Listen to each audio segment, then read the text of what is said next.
हरे कृष्णा, राधे राधे। सभी भक्तों को सादर प्रणाम।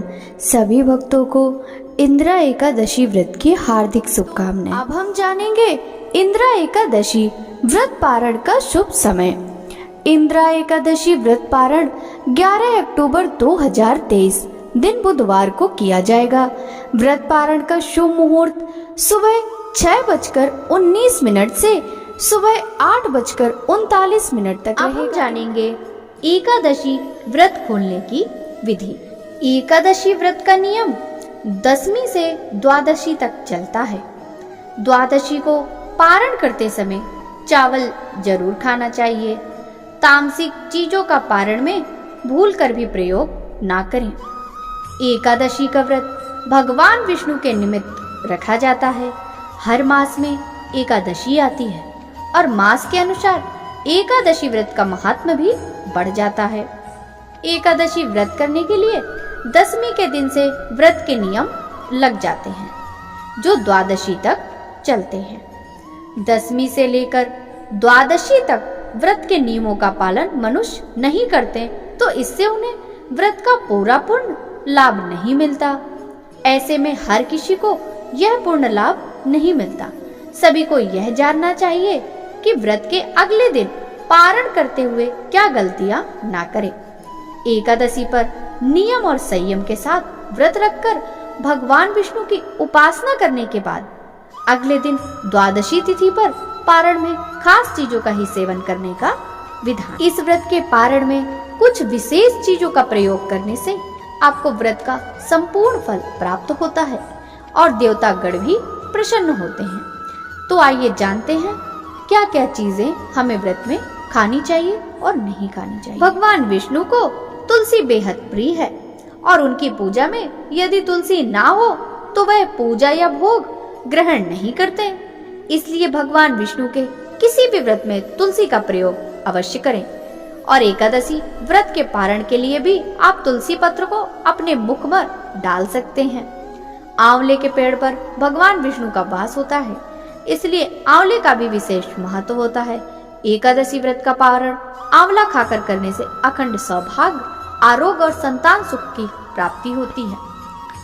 एकादशी व्रत के पारण पर चावल जरूर खाना चाहिए।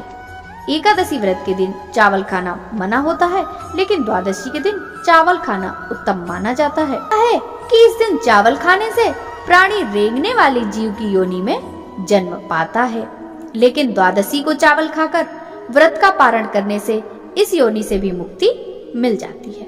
सेम की सब्जी को कफ और पित्त नाशक माना गया है और व्रत के पारण के लिहाज से भी यह उत्तम माना गया है। ऐसे में सेम धार्मिक और स्वास्थ्य के हिसाब से बेहद पारण भोज माना गया है। व्रत पारण में जो भी भोजन पकाया जाता है उसमें घी का प्रयोग करना चाहिए। गाय के शुद्ध घी से ही व्रत के पारण का भोजन बनना चाहिए। घी को सबसे शुद्ध पदार्थ माना गया है और ये सेहत के लिए भी अच्छा होता है। भक्तों, हम जानेंगे व्रत पारण में किन चीजों का प्रयोग नहीं करना चाहिए। मूली, बैगन, साग, मसूर दाल, लहसुन, प्याज आदि का पारण में प्रयोग निषिद्ध है।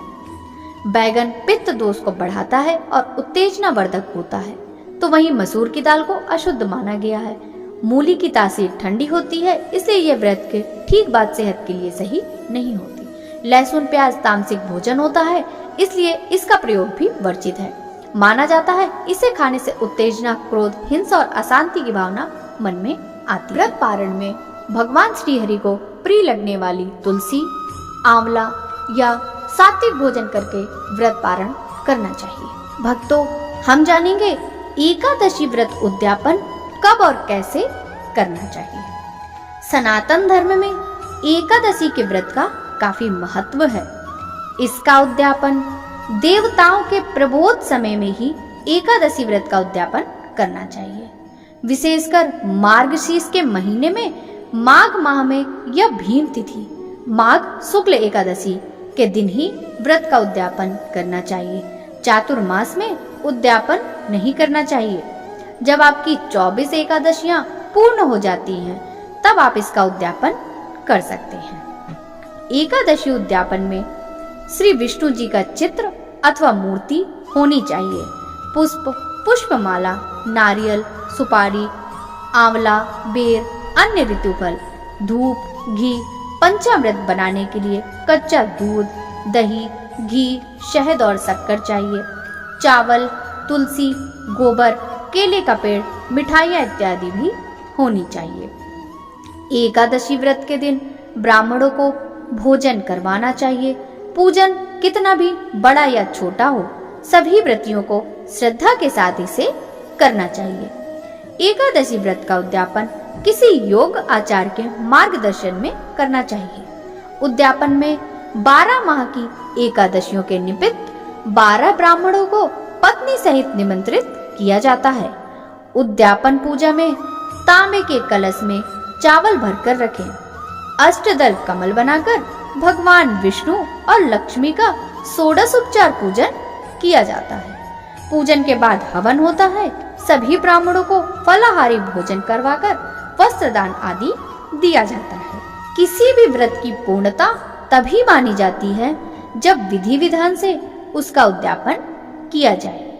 उद्यापन करना इसलिए भी आवश्यक है क्योंकि हम जो व्रत करते हैं उसके साक्षी तमाम देवी देवता, यक्ष, नाग आदि होते हैं। ऐसे में उद्यापन के दौरान की जाने वाली पूजा और हवन से उन सभी देवी देवताओं को उनका भाग प्राप्त होता है। इस दौरान किए जाने वाले दान दक्षिणा से व्रत की पूर्णता होती है और मन इच्छा का फल मिलता है। भक्तों, अब हम जानेंगे एकादशी के दिन तुलसी तोड़ना चाहिए या नहीं तोड़ना चाहिए। शास्त्रों के अनुसार एकादशी के दिन ना तो तुलसी के पत्ते तोड़ने चाहिए और ना ही इस दिन तुलसी में जल चढ़ाना चाहिए। देवउठनी एकादशी के दिन माता तुलसी का विवाह भगवान शालिग्राम के साथ कराने की परंपरा है। माना जाता है कि माता तुलसी हर एकादशी तिथि के दिन भगवान विष्णु के लिए निर्जल व्रत करती है। तुलसी देव्य प्रियाय केशवस्य च विष्णु भक्ति प्रदे देवी सत्यवत्य नमो नमः। तुलस्यामृत जन्मासि सदा त्वयं केशव प्रिया केशवार्थ चिनोमीय त्वाम वरदा भव शोभने। यानि कानि च पापानि ब्रह्महत्यादिकानि च तानि तानि प्रणश्यन्ति प्रदक्षिणा पदे पदे। तुलसी चाहे एक साधारण सा पौधा होता है, परंतु भारतीयों के लिए यह गंगा यमुना के समान पवित्र है। पूजा की सामग्री में तुलसी दल जरूरी समझा जाता है। तुलसी के पौधों को वैसे तो स्नान के बाद प्रतिदिन पानी देना स्वास्थ्य के लिए अति उत्तम है। तुलसी के कारण उसके आसपास की वायु शुद्ध होती है। माता तुलसी भगवान श्री हरि विष्णु को अत्यंत प्रिय है। भक्तों, आइए हम सब मिलकर तुलसी पूजा का महात्म्य की कथा का श्रवण करते हैं। एक परिवार में ननंद भाभी रहती थी। ननंद अभी कुंवारी थी। वह तुलसी की बड़ी सेवा करती थी, पर भाभी को यह सब फूटी आंख नहीं सुहाता था। कभी कभी तो भाभी गुस्से में कहती कि जब तेरा विवाह होगा तो तुलसी ही खाने को दूंगी तथा तुलसी ही तेरे दहेज में दूंगी। यथा समय जब ननंद की शादी हुई तो उसकी भाभीयों ने बारातियों के सामने तुलसी का गमला फोड़कर रख दिया। भगवान की कृपा से वह गमला स्वादिष्ट व्यंजनों में बदल गया। गहनों के बदले भाभी ने ननंद को तुलसी की मंजरी पहना दी तो वह सोने के गहनों में बदल गई। वस्त्रों के स्थान पर तुलसी का जनेऊ रख दिया तो वह रेशमी वस्त्रों में बदल गया। चारों तरफ ससुराल में उसके दहेज आदि के बारे में बहुत बड़ाई हुई। उसकी भाभी की एक लड़की थी। भाभी अपनी लड़की से कहती कि तू भी तुलसी की सेवा किया कर, तुझे भी तेरी बुआ की तरह फल मिलेगा। पर लड़की का मन तुलसी की सेवा में नहीं लगता था। उसके विवाह का समय आया तो उसने सोचा कि मैंने जैसा व्यवहार अपनी ननंद से किया उसी के कारण उसकी इतनी इज्जत मिली है, क्यों ना मैं अपनी लड़की के साथ भी वैसा ही व्यवहार करूं। उसने तुलसी का गमला तोड़कर बारातियों के सामने रखा, मंजरी के गहने पहनाए तथा वस्त्रों के स्थान पर जनेऊ रखा। परंतु इस बार मिट्टी ही मिट्टी रहा। मंजरी व पत्ते भी अपने पूर्व रूप में ही रहे तथा जनेऊ जनेऊ ही रह गया। सभी भाभी की बुराई करने लगे। ससुराल में भी सभी लड़की की बुराई ही कर रहे थे। भाभी ननंद को कभी घर नहीं बुलाती थी।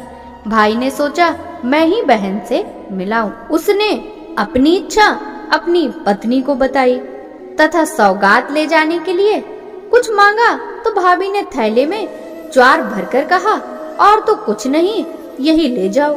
वह दुखी मन से चल दिया। बहन के नगर के समीप पहुंचकर एक गौशाला में गांव के सामने उसने ज्वार का थैला उलट दिया। तो गोपालक ने कहा कि सोना मोती गाय के आगे क्यों डाल रहे हो।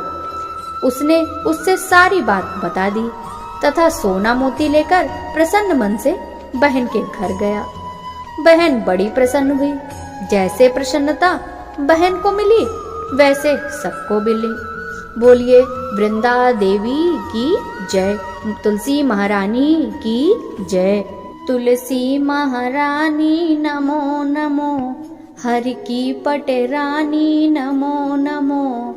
धन तुलसी पूरन है तप कीनो, सालिग्राम बनी पटरानी। तुलसी महारानी नमो नमो, हरि की पटरानी नमो नमो। जाके पत्र मंजर है कोमल, श्रीपति कमल चरण लपटानी। तुलसी महारानी नमो नमो, हरि की पटरानी नमो नमो। धूप दीप नैवेद्य आरती, पुष्पन की बरसा बरसानी। तुलसी महारानी नमो नमो, हर की पटरानी नमो नमो। 56 भोग 36 व्यंजन, बिन तुलसी हरि एक न मानी। तुलसी महारानी नमो नमो, हरि की पटरानी नमो नमो। सब सुख मैया तेरो यस गावे, भक्ति दान दी जय महारानी।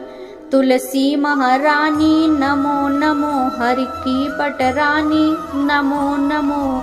नमो नमो तुलसी महारानी, नमो नमो तुलसी महारानी। जय जय तुलसी माता, जय जय तुलसी माता। सब जग की सुखदाता वरदाता। जय जय तुलसी माता, जय जय तुलसी माता। सब योगों के ऊपर सब रोगों के ऊपर, रुझ से रक्षा करके बहुत्राता। जय जय तुलसी माता, जय तुलसी माता। बटपुत्री है श्यामा, सुरबल्ली है ग्रामा।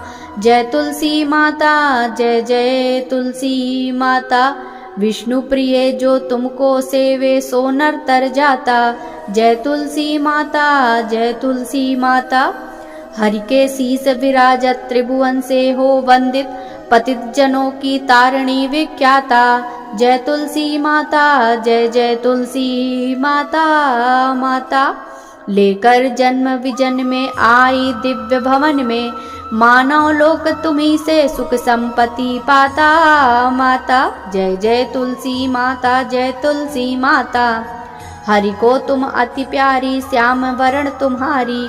प्रेम अजब है उनका, तुमको कैसे नाता। जय तुलसी माता, जय जय तुलसी माता। बोलिए तुलसी माता की जय, तुलसी महारानी की जय।